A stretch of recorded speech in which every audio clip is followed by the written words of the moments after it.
کسی کو شک پڑ جاتا ہے حضرت امیر معاویہ پر، او خدا کے بندے، حضرت امیر معاویہ رضی اللہ تعالیٰ عنہ تو وہ شخصیت ہیں، نبی پاک صلی اللہ علیہ وسلم نے امام حسن کو اپنے ساتھ منبر پہ بٹھا کے فرمایا یہ میرا پتر چودھری ہے، یہ سردار ہے، یہ سید ہے۔ حضور کس طرح؟ فرمایا جب مسلمانوں کی دو جماعتیں لڑیں گی تو یہ صلح کرائے گا۔ تو وہ حضرت امیر معاویہ کی جماعت جس کے ساتھ حضرت امام حسن صلح کرے، تجھے کیوں نہیں قبول؟ بلا وجہ الجھتے ہو، بلا کہتے جی وہ یزید کے ابا جی تھے۔ تو نوح علیہ السلام کا بیٹا بھی تو کافر تھا نا، تو کافر کا باپ ہونے کا معنی یہ ہے کہ آپ الزام لگا دیں گے؟ عجیب آپ بات کرتے ہیں۔ قیامت میں کوئی کسی کا بوجھ، قرآن نے فیصلہ کر دیا ہے، کوئی کسی کا بوجھ، یزید اپنے معاملات کی جواب دے گا، اس کے گھر والے اس کی باتوں کا جواب۔ اور جو یہ کہتے ہیں نا کہ ان کے والد معاذ اللہ ٹھیک نہیں تھے، وہ یہ بھی لکھتے ہیں کہ یزید کا پتر بڑا ٹھیک تھا۔ یزید کے بیٹا ہے جس کا نام معاویہ بن یزید ہے، یزید کے بعد لوگوں نے تخت پہ بٹھایا، 40 دن اس نے حکومت کی، اور لوگوں سے کہنے لگا کہ نہ میں اس کرسی کے قابل ہوں، نہ میرا باپ قابل تھا۔ یزید کا پتر فرمایا نہ میں اس قابل ہوں، نہ میرا ابا قابل تھا، میں اس کرسی پہ کیسے بیٹھوں جس کے پایوں میں محبوب کی اولاد کا خون ہو؟ تلاش کر لو کوئی اپنا امیر، 40 دن کے اندر بندہ تلاش کر لو، میں اس قابل نہیں۔ تم یہ تو لکھتے ہو اس کے بیٹے کے بارے میں، یہ کیوں نہیں مانتے کہ حضرت امیر معاویہ کے ساتھ امام حسن نے صلح کی؟ آپ بات کو سمجھیں۔ اور کچھ اتنے بیوقوف ہیں، اتنے نادان ہیں، ان کو کوئی اور بات نہیں ملتی تو کہتے ہیں امام حسین کو آنا نہیں چاہیے تھا، حکومت بن گئی تھی، یزید بیٹھ گیا تھا، معاذ اللہ۔ پتہ ہے حضرت عبداللہ بن زبیر کیا فرماتے تھے؟ فرماتے تھے ہم تو یزید کے خلاف اس وقت نکلے کہ ہمیں یقین ہو، یہ اس بندے کی بات بتا رہا ہوں جسے گٹی میرے نبی پاک نے لواب دہن سے عطا فرمائی، لواب دہن سے گٹی دی رسول کریم۔ حضرت ابوبکر صدیق کے سے حضرت زبیر بن عوام جو حضور کی پھپھی کے بیٹے ہیں، ان کے بیٹے حضرت عبداللہ بن زبیر کہتے ہیں ہم تو یزید کے خلاف اس وقت نکلے کہ ہمیں ڈر تھا اگر اب بھی نہ نکلے تو آسمان سے پتھر برسیں گے، کہیں ہمیں سزا نہ ملے، اتنا بڑا مجرم، اور تم کہتے ہو امام حسین کو نکلنا نہیں چاہیے۔ تو خرابی ہوتی ہے میرے عزیز، خرابی ہوتی۔ آپ کو پتہ ہے میں ان مسائل پر کم بات کرتا ہوں لیکن ضروری بڑا سمجھتا ہوں، میں سمجھتا ہوں یہ ضروری چیزیں۔ مہربانی فرمائیں کسی جگہ بھی کسی ایک کے بارے میں بھی اپنے عقیدے میں کبھی کوئی کمزوری پیدا، کبھی نہ کوئی کمزوری پیدا، اتنی سی بھی بات کسی کی سننا، کسی کی کرنا، ڈسکس، ہمارا منصب ہی نہیں۔ اور کچھ اور بیوقوف ہیں۔ میں یونیورسٹی میں تھا چند دن پہلے، تو لیکچر کے بعد ایک دوست مجھے کہنے لگے کہ مولوی ایک دوسرے کے پیچھے نماز نہیں پڑھتے۔ میں نے اس کو کچھ پیار کی دلیلیں بھی دی، محبت کی، اس کو کہتے ہیں الزامی جواب ہمارے اصول تفسیر میں۔ میں نے اسے کہا کہ ایک ڈاکٹر سے دوائی لے لیں، دوسرے کے پاس جائیں تو کہتے ہیں اسے تو پتہ ہی کوئی نہیں، تم غلط آدمی کے پاس چلے گئے، تو اس سے آپ کو ٹینشن نہیں ہوتی؟ یہ روز سیاستدان دھما چوکڑی مچا رہے ہوتے ہیں کہ فلانا چور ہے، فلانا چور ہے، تو اس سے نہیں ٹینشن، مولویوں کی ٹینشن ہے تمہیں۔ کہنے لگا جی نہیں، کیوں نہیں نماز پڑھتے؟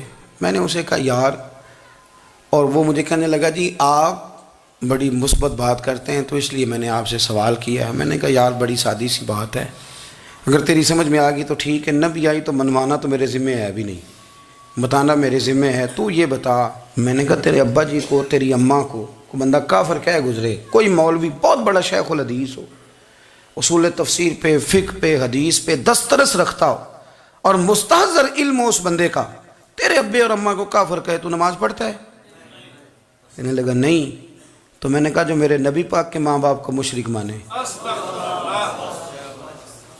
اور میں نے کہا اگر تم نے دلیل چاہیے ہوگی تو بندے میں تمہیں دوں گا، اور بائی نیم دوں گا، اور میں ان کی تحریریں تمہیں دوں گا جو مر گئے یہ لکھتے ہوئے کہ چونکہ وہ پہلے چلے گئے تھے، انہوں نے کلمہ نہیں پڑھا، لہذا معاذ اللہ صبح معاذ اللہ دوزخ میں جائیں گے۔ تیرا حوصلہ پڑھتا ہے تو پڑھ نماز، میرا تو نہیں پڑھتا، میں کیسے پڑھوں؟ اور اس قدر کمزور نظریے ایک آدمی کہ اپنے قلم سے لکھتا ہے، اپنے قلم سے اپنی کتاب میں لکھتا ہے کہ جس مچھلی کے پیٹ میں حضرت یونس نے کچھ دن گزارے وہ مچھلی جنت میں جائے گی۔ یہ شرم نہیں آتی؟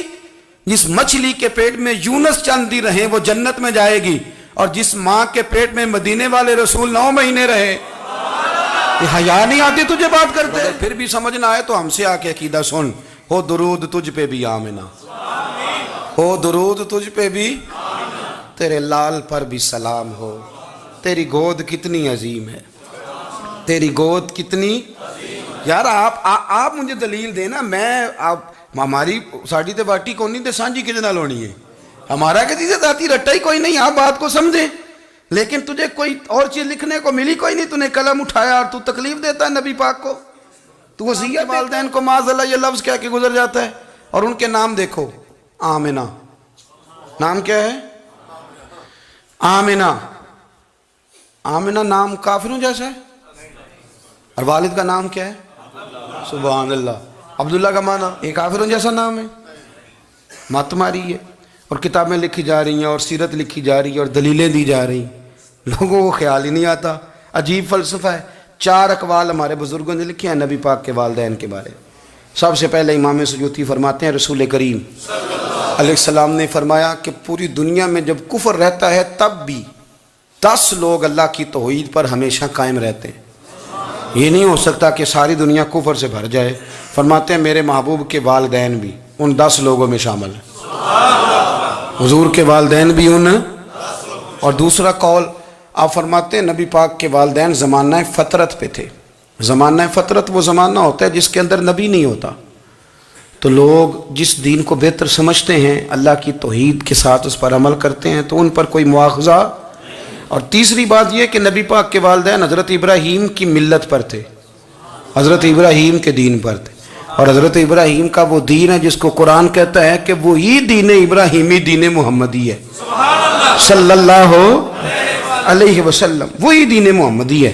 اور چوتھی بات جس کو علامہ ذہبی نے لکھا، علامہ خفاجی نے لکھا، قاضی اعجاز نے لکھا، محدثین نے لکھا، حدیث کی راوی سیدہ عائشہ صدیقہ ہیں رضی اللہ تعالیٰ عنہ، کہتی ہیں رات کو میں اٹھی تو میں نے نبی پاک صلی اللہ علیہ وسلم کو روتے ہوئے دیکھا۔